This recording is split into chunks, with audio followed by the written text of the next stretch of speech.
tú que hay desigualdad social en Vigo? Sí, ¿Hay desigualdad social acá en Vigo?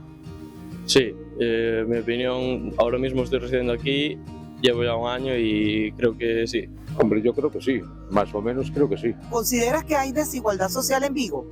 Sí, en Vigo hay una gran desigualdad social con muchos colectivos, pero sobre todo el acceso a la vivienda es algo que está muy complicado. ¿Y qué grupos consideras tú que sufren mayor la desigualdad? Primeiro, creo que sufre desigualdade as pessoas pobres, obviamente, não? A gente que não tem, ou melhor, um trabalho não digno e, obviamente, a gente que vive na calle. Isso é uma desigualdade muito grande aqui na cidade. Uy, yo creo que en este momento los emigrantes, los que estamos emigrantes en este momento en el país. Pues igual grupos de gente que no tienen tanta facilidad para acceder a algún trabajo y poder acceder a comprarse una vivienda a largo plazo o mantener a su familia igual con otra facilidad que puede tener otra gente.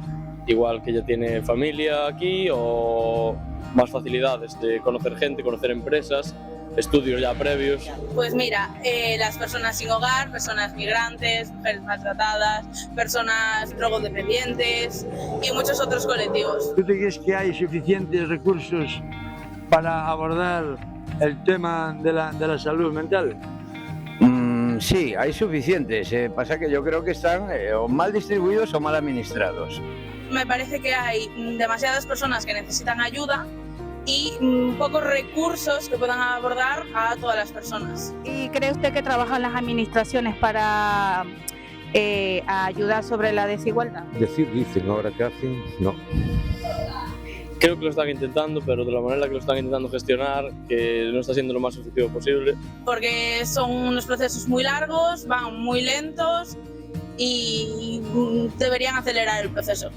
Bueno, y por último, ¿qué propondrías tú para que se haga realidad todo esto? Llegar a un acuerdo y vivir la situación. Muchas veces se ve la situación y se quedan callados, no la abordan. Pues intentar facilitar más las gestiones burocráticas que hay y no poner impedimentos a la hora de realizar cualquier tipo de trámite. A construção de obras sociais para eles, por exemplo, como participar no meio social, como trabalhos que podem participar, que podem fazer trabalhos minimamente, algo que podem, obviamente, aportar também a eles, porque e obviamente. Aparte de que las administraciones avancen un poco con el tema de proporcionar apoyos a las personas, que también seamos todos conscientes de la situación en que vivimos y las dificultades que puede tener todo el mundo. Bien, muchas gracias, Sara, por tu participación. Gracias. Hola, soy Rosbeli, mi compi Rosa, formamos parte de Somos Acubillo. Es un proyecto de comunicación participativa de Agareso y Provivienda con la colaboración de la Caixa. Hola Rose, hola público. Gracias por venir a acompañarnos en este día tan importante para nosotras.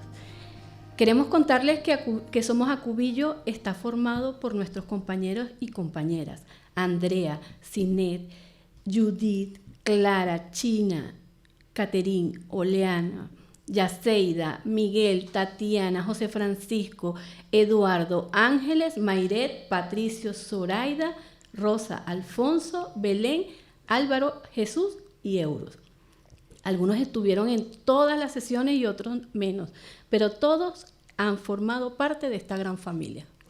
Sí, y queremos darles las gracias por venir, los que pudieron venir, a este sitio que nos han cogido con mucha calidad acá en Amorada. Y bueno, a ver, Rosa, ¿tú sabes o tú crees que la gente sabrá qué significa Acubillo? No lo sé, pero se los explicamos. Es un término gallego que significa refugio, abrigo, dar lugar donde alguien se siente protegido. Para nosotros es nuestro grupo, un lugar en el que poder expresarnos sin juzgarnos, en el que podamos compartir y crear. Claro, qué bonito, Rosa. Hemos trabajado mucho juntos y estos videos que acaban de ver o escuchar, si están en la versión podcast, son una más de las jornadas de trabajo que hemos hecho desde octubre, que comenzó el proyecto. Y en este en concreto buscábamos conocer la opinión que tenían los ciudadanos vigueses sobre la desigualdad social. Hemos elegido el tema de la desigualdad social resaltando aspectos como la vivienda, la burocracia o el trabajo. También queremos ver cómo esto nos afecta en la salud mental. Para ello, hemos consultado la opinión de expertas en el tema. Ellas son Ana Pardo, directora de Provivienda en Galicia y EAPN, y Monse Roca, técnica de Emaús. Escuchamos lo que nos dice Ana Pardo. Como parte de nuestro proyecto, agradecemos hoy la presencia de Ana Pardo, directora territorial de Provivienda en Galicia y presidenta de la Red Galega contra a Pobreza, para conocer su opinión sobre los siguientes aspectos. En este sentido, pregunto, ¿qué cifras manejan acerca de la desigualdad social en Galicia o en España en materia de vivienda, salud mental o trabajo? Bueno, primero de todo, daros las gracias por contar conmigo. A nivel de datos, podemos decir que tenemos unos datos muy recientes que parten de la encuesta que se hace de condiciones de vida y que nos dice que hay unos 508.000 más o menos gallegos y gallegas que se encuentran todavía en situación de pobreza. ¿Vale? Si tenemos en cuenta que el número de población total de Galicia ronda los 2.700.000 aproximadamente, podemos decir que tenemos un 21,6% de personas que se encuentran todavía a día de hoy en una situación muy complicada. Cuando me trasladas sobre situaciones de salud mental, bueno, es complejo porque tampoco nosotros trabajamos de forma especializada justo con la salud mental, la trabajamos un poco más transversal, es decir, sabemos que personas con diagnósticos de salud mental tienen problemas para poder acceder a una vivienda de forma independiente, pero sí que rescataba un dato de finales del 2022, principios del 2023, en el que se detectaba que casi un 15% de la población de Galicia sí que habían tenido o habían sido diagnosticados con temas vinculados con depresión, ansiedad o estrés. Por lo tanto, sí que tenemos que poner encima de la mesa que la salud mental es un tema en el que tenemos que poner foco porque cada vez afecta a más población.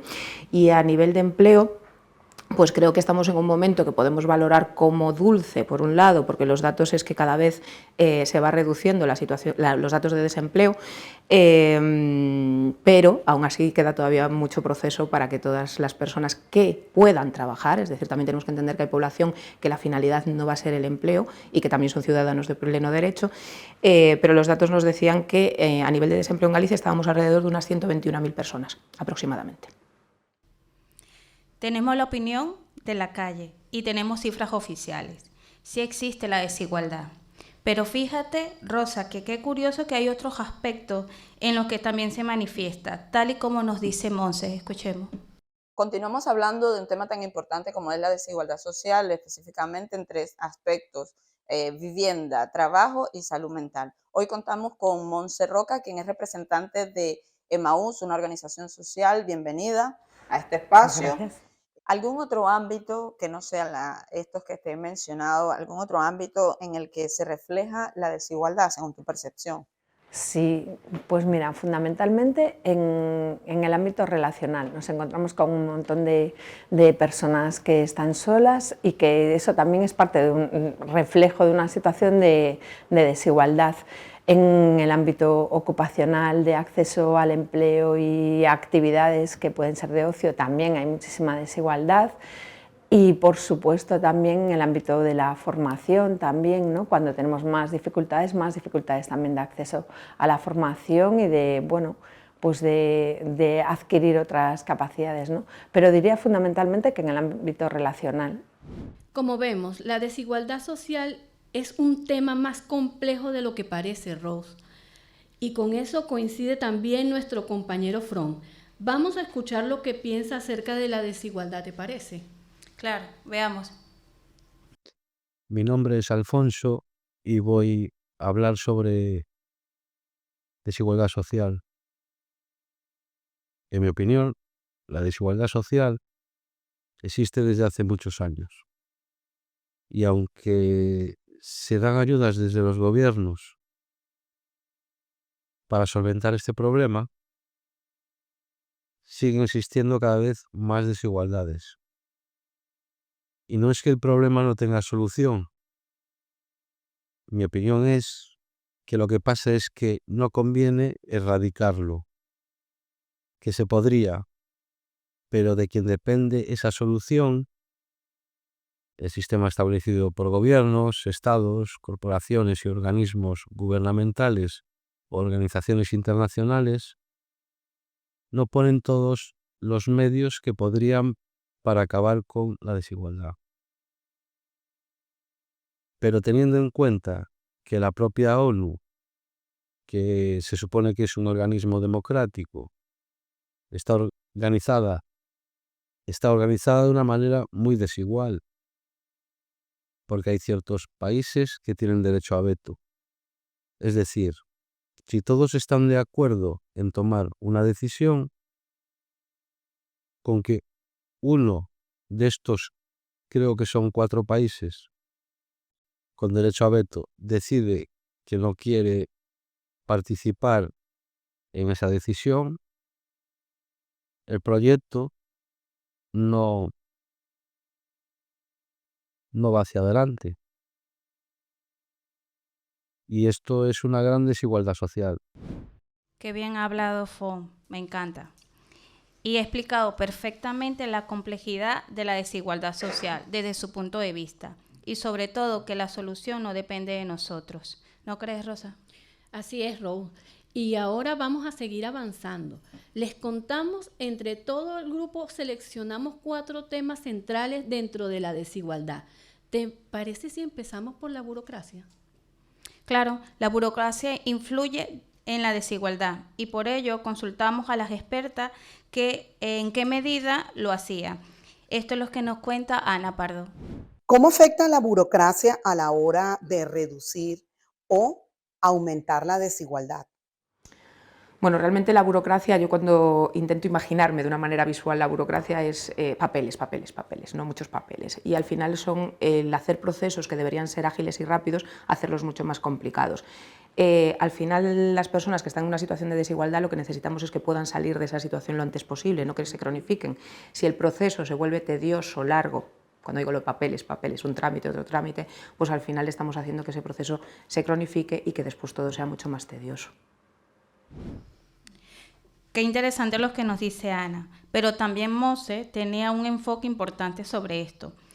No podemos incluirlo todo en el podcast, pero hemos hablado todo lo que hemos hablado con ella en el podcast, pero lo pueden escuchar por el canal, todas sus entrevistas por el canal de YouTube de Agareso.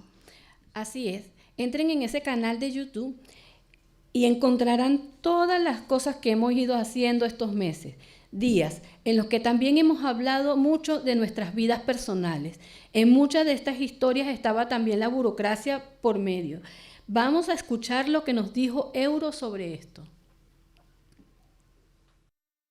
Mi nombre es Euro Jiménez, yo vengo de Venezuela. Llegué a España a finales de marzo del 2024. Luego de eso hice la solicitud de protección internacional. Y luego de que uno está en estos procesos, debe hacer gestiones como la solicitud de la tarjeta sanitaria. Fui al centro de salud cercano a donde vivo y la primera funcionaria que me atiende me dio un buen trato, me dio toda la información que necesitaba y me dijo cuáles eran todos los requisitos necesarios. Voy a casa, regreso con todos los requisitos, pero cuando llego ya estaba otro funcionario que tenía una actitud distinta a la anterior. Todo lo que se le planteaba ya tenía un problema para cada solución. Todo pues lo que planteé me lo negó. Entonces lo que hice fue que esperé a que se cambiara el turno y pues una vez que llega la otra funcionario de turno, pues me dio un buen trato, me terminó todo con toda la solicitud que necesitaba hacer como lo hizo la primera funcionaria. Ahí me di cuenta de que hubo un trato desigual de parte de la segunda funcionaria que comentaba. Y no solo conmigo como migrante, sino que ahí pude notar que también con nacionales españoles pasaba eso. De acuerdo a cómo lo veía, al estrato social que aparentaba tener la persona que le solicitaban información, era el trato que le daba. Entonces, ahí vemos que hay desigualdad en la atención de funcionarios públicos, no solo con migrantes, sino también con los nacionales propios de aquí de España. Como menciona Euro, la burocracia no solo afecta a las personas migrantes, sino a cualquier nacionalidad. Y esto es algo que nos frustra a todos mucho. Hay muchos testimonios sobre esto. Es muy impotente. Y cómo lo explica nuestra compañera Yaceida, la dificultad de homologar títulos formativos o universitarios. Mi nombre es Yaceida Moreno, emigré desde Venezuela y resido en España desde el año 2018. Desde mi experiencia personal, uno de los mayores problemas que he tenido que enfrentar durante mi proceso migratorio ha sido el relacionado con el empleo. He tenido muchos obstáculos para tener un empleo estable que me haya permitido tener los recursos económicos suficientes para el sustento de mi familia y para el acceso a una vivienda de uso exclusivo a mi núcleo familiar. Ello ha generado para mí inestabilidad emocional y, por supuesto, que problemas de salud. Aun cuando agradezco las oportunidades laborales que he tenido hasta el momento, para mí sigue resultando increíble que teniendo formación académica y experiencia laboral, aún no haya podido tener un trabajo afín a mis conocimientos. Ello me hace sentir en parte frustrada porque me considero que tengo potencial y muchas ganas de dar más, de aportar más de lo que doy. Desde el punto de vista laboral, otro aspecto que resalto en este sentido, sobre todo para quienes somos emigrantes, es el tema relacionado con el reconocimiento de los títulos profesionales que alcanzamos en nuestro país de origen. En ello presentamos problemas a la hora de solicitar equivalencias y homologaciones de nuestros títulos cuando el ministerio pone una serie de obstáculos y sobre todo largos plazos de espera para obtener una solución, una resolución de la solicitud que hayamos introducido. Y ello, aún más, que eso ya no depende del ministerio, sino del mismo sistema laboral, aún teniendo en muchos casos la resolución positiva del ministerio, pues nos seguimos enfrentando en la práctica con las dificultades para obtener empleos en áreas afines a los conocimientos que tenemos. Estamos siendo como migrantes en la gran mayoría de las ocasiones subutilizados. Yaceida nos habla de salud mental, ¿viste, Rose? Cómo todo esto repercute en ella y en todos, claro. Te entiendo perfectamente, Yaceida. Sí, y por eso quería hacerte una pregunta, Rosa.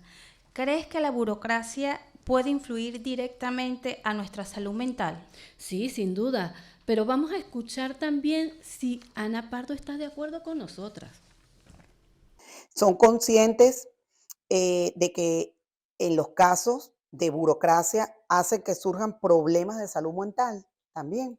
Sí, totalmente de acuerdo. Al final, cuando tú estás en una situación carencial, cuando tú necesitas ayuda, lo que necesitas es que ese proceso te lo hagan fácil, te lo hagan amable.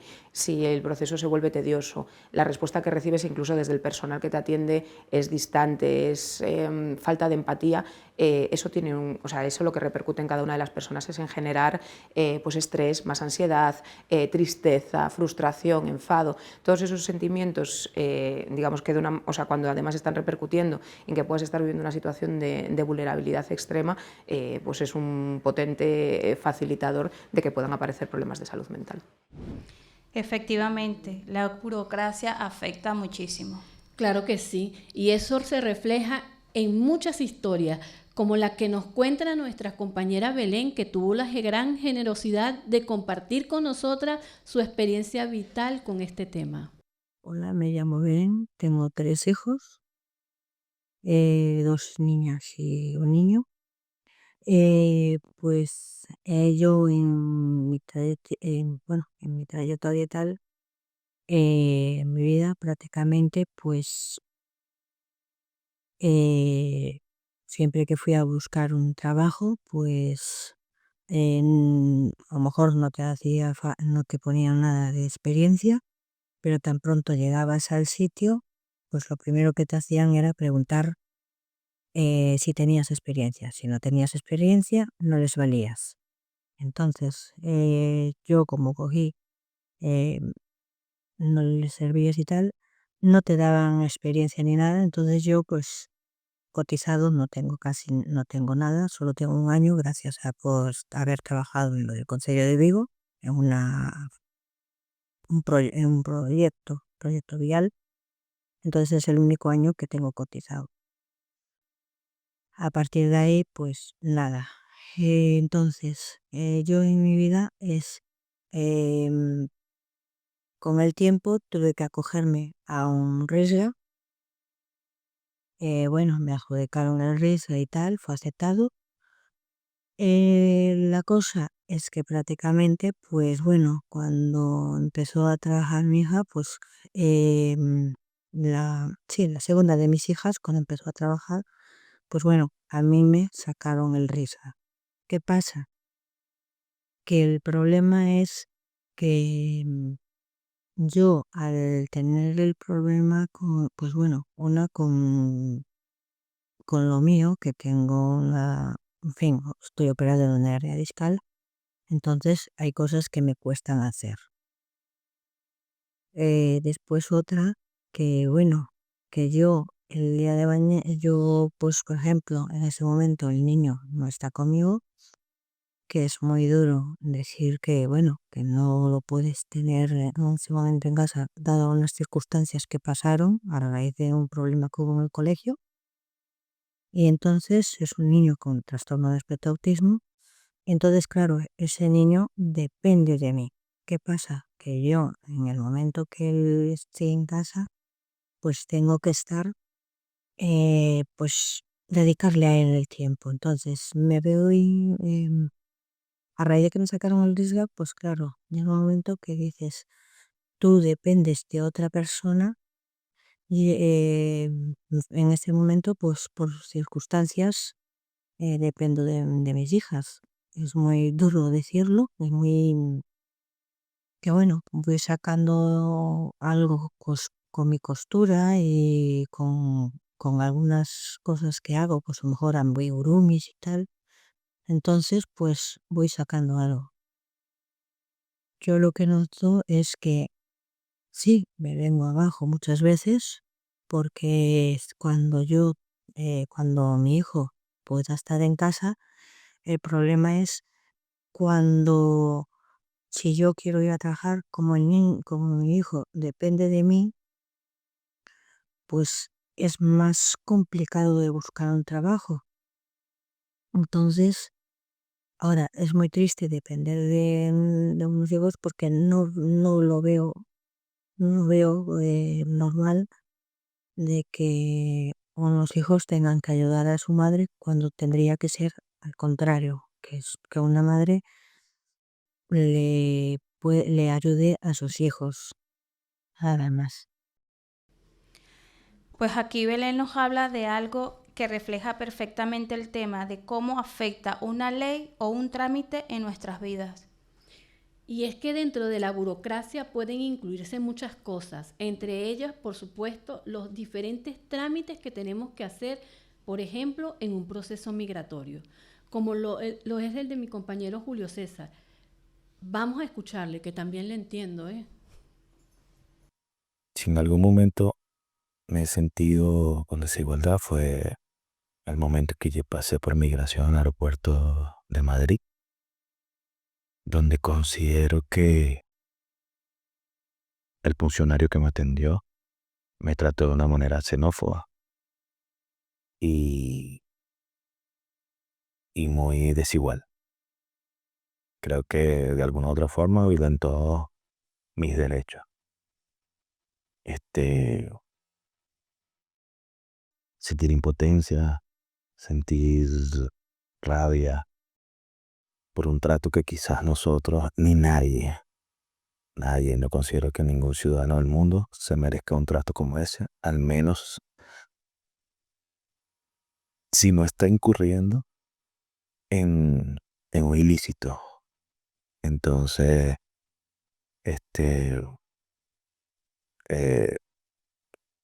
yo creo que pasar por eso de frente a mi hija fue una experiencia muy desalentadora de manera llegando. Entiendo que los funcionarios tienen preguntas de rigor y pasan por muchas cosas a diario con muchos migrantes que vienen acá por una situación quizás no deseada en muchos aspectos. Nadie quiere venir a un país a no conseguir trabajo, a que todo sea cuesta arriba, a que te traten mal, donde haya xenofobia y bueno. Pero bueno, España me ha ido enseñando que hay muchas personas buenas y ver la historia de la cultura de España, bueno, te hace entender un poco. Y considero que también pueden estar un poco expuestos a que por nuestra situación venimos con las ganas de comernos el mundo, de trabajar, trabajar, trabajar. Y quizás eso va a causar malestar, tenemos tradiciones, tenemos una cultura, pero lo bueno somos más. Los buenos somos más. Creo que nos quedamos con esa frase. Sin duda, la bondad prevalece. Ahora sigamos en nuestro tema en otro aspecto. Hablaremos del empleo como elemento en el que se observa la desigualdad social. Porque ¿tú crees que tener un ejemplo es sinónimo de no sufrir desigualdad? ¿Y el público qué pensáis? No.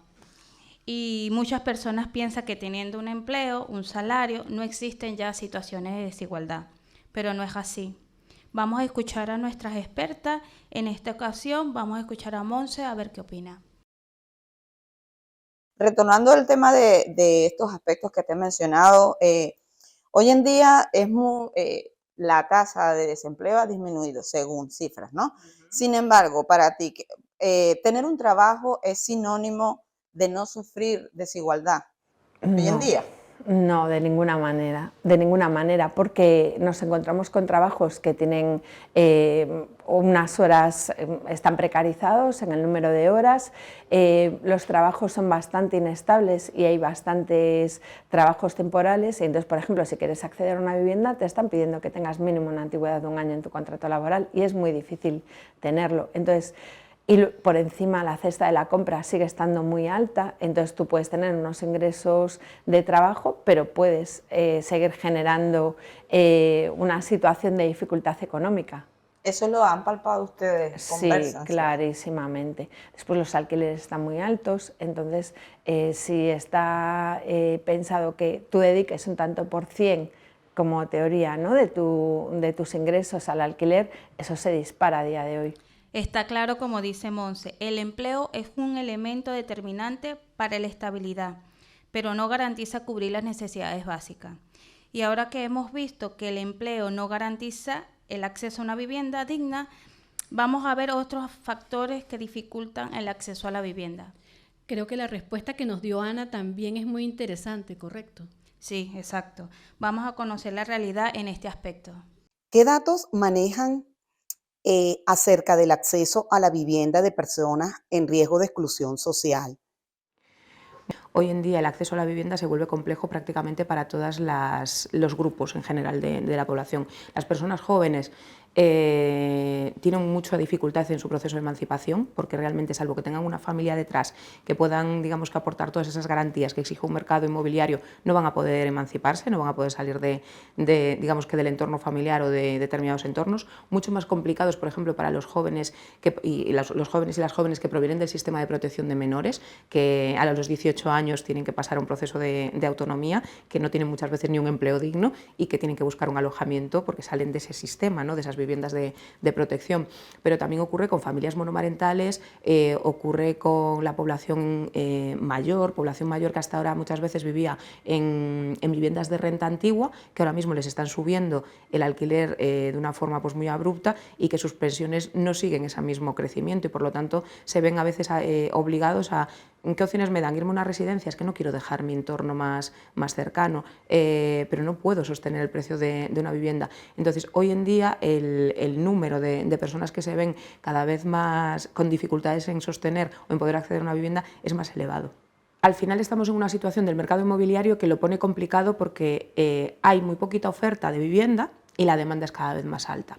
En esa ecuación ya de base lo hace todo mucho más complicado, porque al haber muy poquitas opciones de vivienda, el propietario cada vez se vuelve más exigente y esas exigencias ya rompen con el marco inicial, que sería simplemente un contrato de vivienda en el cual yo te pago por esa vivienda y a cambio tú me das esa propiedad. Y también hace que el precio se vaya incrementando libremente porque no hay una regularización de ello.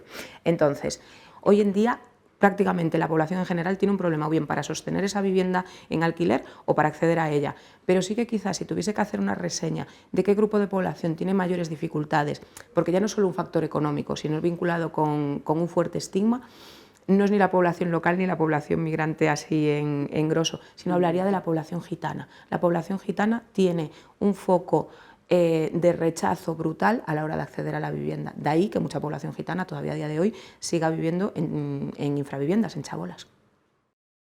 Fíjate lo que nos comenta Ana, la dificultad del acceso a la vivienda ha aumentado en diferentes grupos sociales como jóvenes, familias, monoparentales, ancianos y aún más en grupos estigmatizados como menores tutelados, personas gitanas, mujeres víctimas de violencia de género y también entre migrantes y personas solicitantes de asilo.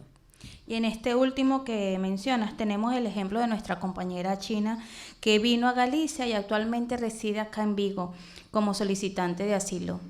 Veamos, vamos a escucharla. Me llamo China, soy de Haití. Ahora vivo en Vigo, allá teis. Estoy demandando un asilo porque en mi país tiene problema, no puedo vivir en mi país.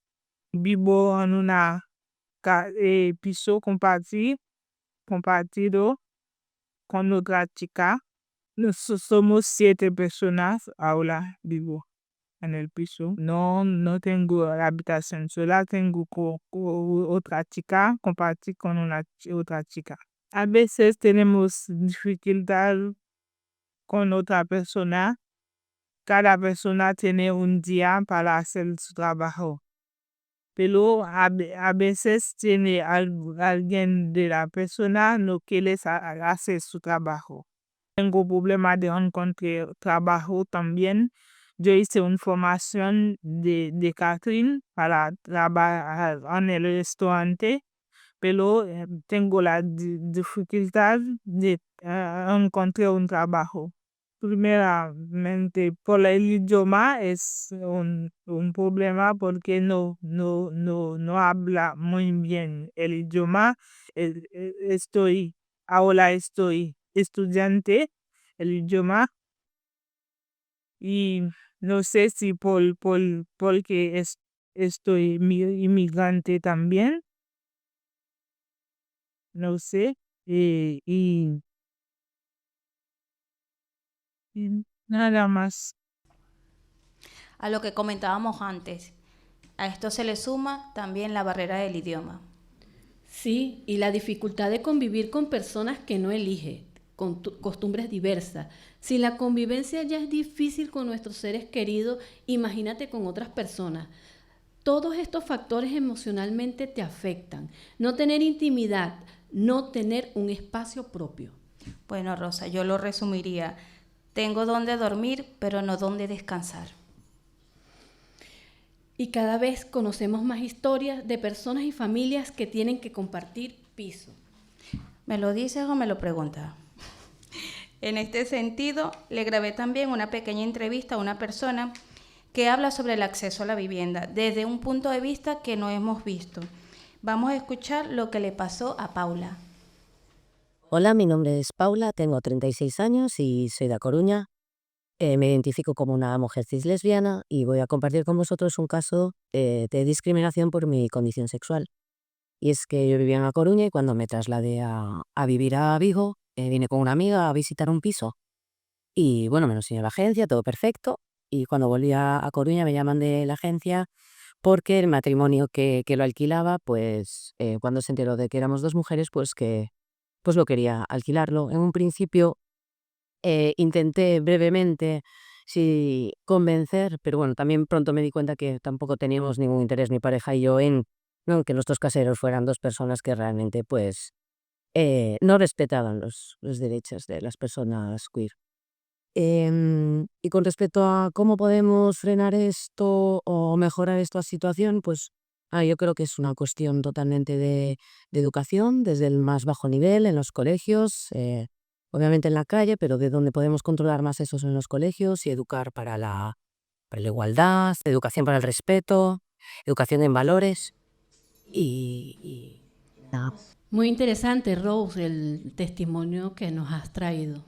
Sí, lo que cuenta Paula es claramente un ejemplo de discriminación. Pudiéramos pensar que por ser español no iba a tener problema en adquirir la vivienda, pero vemos que no es así, que también no es solo la nacionalidad, sino que la orientación sexual también influye. Y quiere decir, una persona con trabajo, con pareja, encuentra otra barrera que no debería ser. La desigualdad la podemos palpar en diversos ámbitos. Por eso yo también quise sumar mi historia a este podcast para narrar cómo sentí yo la desigualdad social. Hola, mi nombre es Rosa Esther. Quería compartir con ustedes mi experiencia de llegada en España. Yo soy venezolana, en Ecuador estuve viviendo muchos años y allí conocí una persona en la cual comenzamos una relación. Decidimos venirnos aquí a España a hacer una vida y la idea era casarnos y todo. Pero cuando llegué aquí comencé a sufrir de violencia machista. Estaba aterrada, no sabía qué hacer, no conocía a nadie, toda mi familia, todos mis amigos, todo había quedado atrás. Luego decidí escapar porque ya era terrible lo que estaba viviendo, violencia machista, pero completamente, de todo sentido. Y bueno, llegué y puse la denuncia. Ya en la policía comencé a sufrir otro tipo de violencia, la violencia administrativa. O sea, ponían en tela de juicio lo que estaba diciendo, ya simplemente por ser de fuera, ya te, te ven de una forma que no es la correcta, te sientes incluso que dudas de lo que estás diciendo. En el juzgado fue peor, la jueza de Vigo me trató fatal, fue duro, fue difícil llevar este camino lleno de tanta tragedia, de tanta amargura sola. Entonces, mi mensaje prácticamente en este sentido y con este video es para llegarle a la mayor cantidad de personas, para que tengan conciencia y tener empatía con las mujeres víctimas de violencia de género, pero con mayor énfasis cuando son de afuera, cuando están solas, cuando no conocen ningún tipo de derechos que tengan y que no conocen los recursos que tenemos como víctimas de violencia de género. Entonces, para cerrar un poco toda esta idea que quiero plantear, es eso, empatía, ayudar, siempre dar por sentado de que sí, de que hay algo real y poder ayudar a todas las víctimas de violencia de género que la necesitan de verdad. Gracias y un placer. Gracias, Rosa, por invitarnos a sentir empatía por las personas víctimas de violencia y por dar a conocer la realidad de las administraciones. Un testimonio muy valiente y generoso. Esta es mi historia. Es muy duro lo que tiene que pasar una mujer víctima de violencia machista, incluso el trauma que deja el hecho de pasar por el juzgado, la policía y que tengas tú que demostrar esa violencia que viviste. Por eso, si conoces a alguien, una mujer que esté en esta situación, una mano amiga puede marcar la diferencia. Empatía.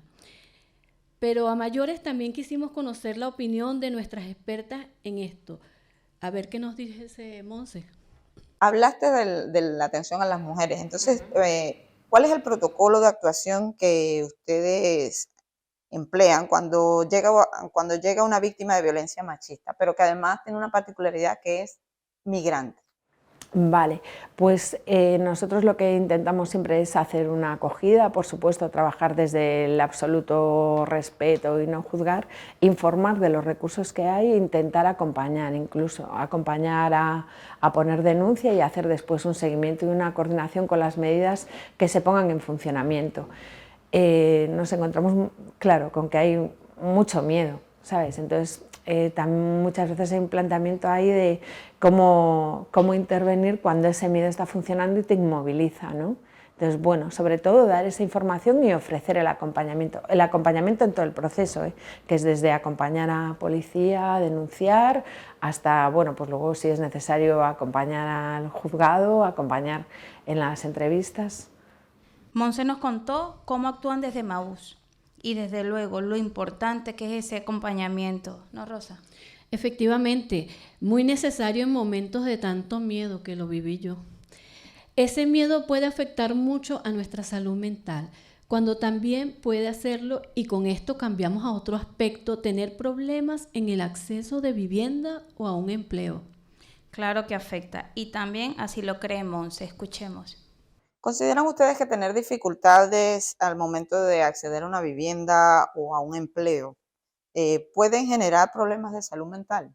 Sin duda, sí, porque bueno, pues ya toda la situación de dificultad se añade el estrés que produce todo esto, los traumas que ya traen las personas y que se agudizan cuando tú tienes una dificultad de que un mínimo que necesitas para vivir, que es tener tu espacio donde poder, bueno, pues estar tranquilamente, descansar, ducharte para ir a trabajar incluso, no lo tienes, entonces sin duda se agudizan. Eso unido también al, bueno, pues es que no sabría si es estrés, si ansiedad, no sé ponerle nombre, que produce también la respuesta que se da, ¿no? Yo estoy buscando vivienda y lo que recibo constantemente es un no, ¿sabes? Es un no y es ahora necesitas esto y ahora necesitas esto o aquí no. Entonces todo eso va aumentando ya en situaciones de, ya si normalmente nos cuesta mantenernos templados en cualquier situación de la vida, templados quiero decir medio tranquilos, ¿no? Pues cuando estás en una situación de mucha precariedad, esto es peor, claro. Sin duda todos los no que recibimos en nuestras vidas afectan a nuestra salud. Pero cuando hablamos de un techo en el que vivir, en un sentir hogar o en un empleo para subsistir, mucho peor. Claro, todo eso al final se va juntando y repercute directamente en nuestra salud mental y física. Así lo cuenta también nuestra compañera Mayret. Hola a todos, mi nombre es Mayre Bravo, soy venezolana y hablarles de desigualdad social es decirle que está presente en muchos lugares del mundo, también aquí en España. En mi experiencia, la palpé en primer momento en la gestión de trámites, cuando tuve que esperar más de un año para obtener mi primer documento, un lapso bastante largo porque la segunda entrevista fue a los 8 meses y luego 6 meses más para esperar que se habilitara mi permiso de trabajo. El segundo momento en el que lo pude darme cuenta que existía la desigualdad en España era a través del acceso a la vivienda, cuando por no cumplir con los requisitos que se exigían no podía acceder a esto. Pese a que tenía un empleo, no contaba con un requisito que era tener un año de antigüedad y ser indefinido, ser persona con contrato indefinido. Por lo tanto, eso dificultaba y me llevó a vivir en un piso compartido con otras familias y tuve momentos muy duros junto a mi hija porque prácticamente convivíamos más tiempo en la calle porque en la casa no representaba la paz por diferentes motivos, diferentes culturas, diferentes formas de ver las cosas. Fue complejo y me parece algo bastante triste y es algo que no tiene que ver con que sea inmigrante, es algo que tiene que ver con que propios o españoles o no españoles lo padecemos. El acceso a la vivienda cada día es un problema más serio y es donde más se palpa el tipo de desigualdad social que existe, porque tienes un empleo, pero si no obtienes ni un buen salario o no cuentas con un contrato indefinido, el problema se agudiza y limita tus posibilidades, llevándote a escenarios desagradables y por lo tanto no estás bien emocionalmente y no puedes ofrecer lo mejor de ti a donde vayas, sea empleo, sea amigos, sea lo demás. Entonces me parece que es un tema que hay que trabajar, hay que tratar, el tema de las desigualdades en vivienda, en salario, en trámites y cuidar la salud mental porque es un tema que va en crecimiento y lo ideal sería tener una sociedad más sana porque de allí deriva la productividad y el desarrollo de una nación. Mayre tocó muchos temas, pero a la final es que son tantos y todos están relacionados que es difícil de concentrarse en uno. Así nos ha pasado también a nosotros en el grupo de formación todas estas semanas. Por supuesto. Y queremos escuchar otro testimonio que también mezcla muchos temas. Es la historia de la vida de nuestro compañero Miguel. ¿Te parece escucharla? Vale, vamos allá. Yo soy Miguel, soy gallego, soy de Vigo y quiero empezar diciendo que yo en mi vida pues he tenido una vida bastante, bueno, soy el sexto de 7 hermanos y bueno, podría decir que la heroína de mi familia siempre fue mi madre. Mi madre que fue la que nos cuidó, la que nos crió y la que nos llevó para arriba, porque mi padre fue un señor emigrante, le llamo señor porque de padre no hizo, porque mi padre marchó para Alemania, pero el alcohol le pudo, entonces no hizo de padre. Y por no llamarle otra cosa más dura, pues nada, y él se creía que traer regalos cada vez que venía ya era suficiente, y la verdad es que no. Había que comer, había que alimentar a la familia, y bueno, y mi vida, con la libertad que tenía era juntarme con mis amigos, y me fui juntando con gente, pues, golfa, que al final yo me hice también un golfo. Y claro, en la juventud lo que te hace hacer cosas que por quedar bien hacerlas, aunque no te gusten. Empecé a tocar las drogas ya de muy joven, ya con 14 o 15 años. Y empecé a robar y bueno, al final con el paso de los años acabé en prisión. Y la verdad es que fue mi gran ruina. Mi familia siempre estuvo conmigo, aunque se cansaron, pero bueno, nunca me dejaron tirado. Y mi madre fue la reina que nunca me abandonó cuando tenía que haberlo hecho. Y mis hermanos igual, pero nunca. Se los perdí. Yo estaba en prisión. Con el paso de los años, pues nada, salía, entraba y así hasta 22 años que me tiré. Y con el paso de los años, pues mira, me fui haciendo deporte, estudiando, haciendo cursos, ¿no? Salía, volvía otra vez a entrar. Ya toqué fondo tantas veces que dije yo, como sigo tocando fondo, no me levanto más. Y al final, bueno, la ayuda que nunca quise aceptar y que eso me iba a ayudar, pues la acepté. Y la verdad que fue lo mejor que me pudo haber pasado en la vida, aceptarlo en varios centros, hablando con psicólogos. Y ahora, a las alturas de mi edad que tengo ahora, que tengo 61 años, llevo 5 años sin tocar nada. Y la verdad que las drogas fueron mi ruina totalmente. Y la delincuencia, claro, los robos, los atracos, todo lo que hice, ¿no? Y ahora, cuando miro atrás, pienso y digo, ¿por qué no pediría la ayuda antes? Nos hemos quedado sin palabras con la historia de Miguel. Muchas gracias por compartirla con nosotros. Sin duda, nos podemos quedar con ese momento vital en el que se encuentra ahora y también con la importancia que es pedir ayuda cuando la necesitamos. Efectivamente, Rosa. Qué importante pedir ayuda cuando la necesitamos, pero también qué importante es que alguien te la brinde en el momento oportuno. Por eso, si alguien escucha o los presenta acá, si la necesita, pedirla, por favor. Eso es, y con eso nos acercamos al final. Seguro que nos han quedado muchas cosas por contar, pero lo que queremos aclarar es por qué hacemos esto. Pues sí, somos Acubillo. Empezó su trabajo en octubre y desde entonces hemos hablado un montón de temas y de cosas. También hemos aprendido a usar las cámaras, a diferentes tipos de técnicas. Y en esto quiero aprovechar para saludar y darles las gracias a nuestros facilitadores que nos enseñaron un montón de técnicas y trucos. Pero sobre todo hemos creado un grupo unido, de verdad que sí. Pues sí, liderado por Verónica, Sonia y Roy. Gracias, de verdad. Un grupo unido y que además quiere que la desigualdad social se exponga para intentar reducirla. Una desigualdad que afecta tanto a personas locales como migrantes, que afecta sobre todo a los que menos tienen, sea cual sea su nacionalidad. Y desde aquí queremos pedirles a las administraciones que intenten mejorar, que intenten cambiar. Sí, esperemos que estos testimonios sirvan para sensibilizar a la población, que a la final la burocracia, un no al intentar alquilar un piso, la falta de oportunidades laborales, todas estas cosas afectan a nuestra salud y nos hacen peor sociedad. Esa es nuestra demanda, la voluntad de al menos cambiar algo, porque pese a todo seguimos creyendo que es posible una sociedad más justa, más igualitaria, y así lo creen también nuestras entrevistadas. Vamos a escuchar primero a Ana Pardo. No sé si creo o me gustaría creer que podemos llegar a ello.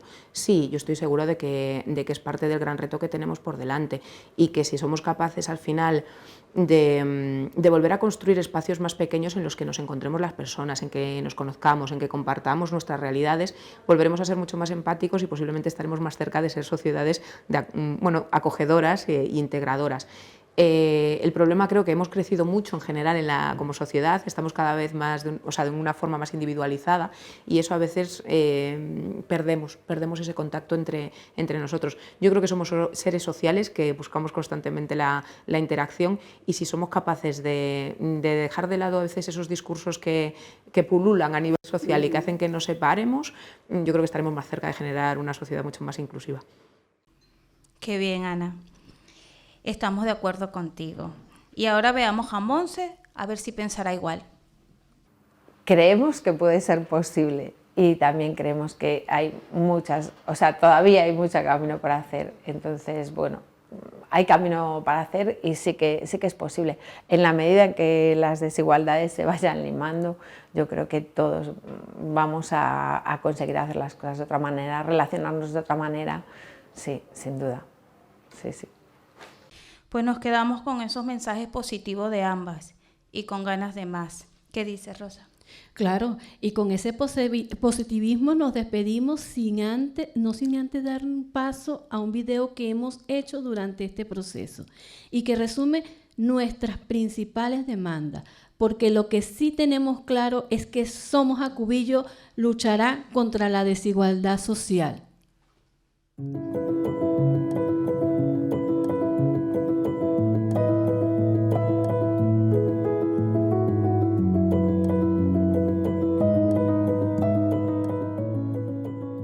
La salud mental es muy importante. Pregúntame cómo me siento. Las terapias alternativas funcionan en muchos países. ¿Por qué en España no? No queremos depender de ayudas. Pedimos oportunidades laborales. Reducir los tiempos de respuesta de los permisos de residencia y trabajo para migrantes nos hace ciudadanos productivos y no cargas. Deberían de dar más oportunidad de coger experiencia laboral. De eso depende nuestro futuro. La desigualdad social no tiene ni color, ni género, ni nación. Hay que acabarla ya. No soy una mujer migrante, soy una mujer. Eduquemos para una igualdad justa.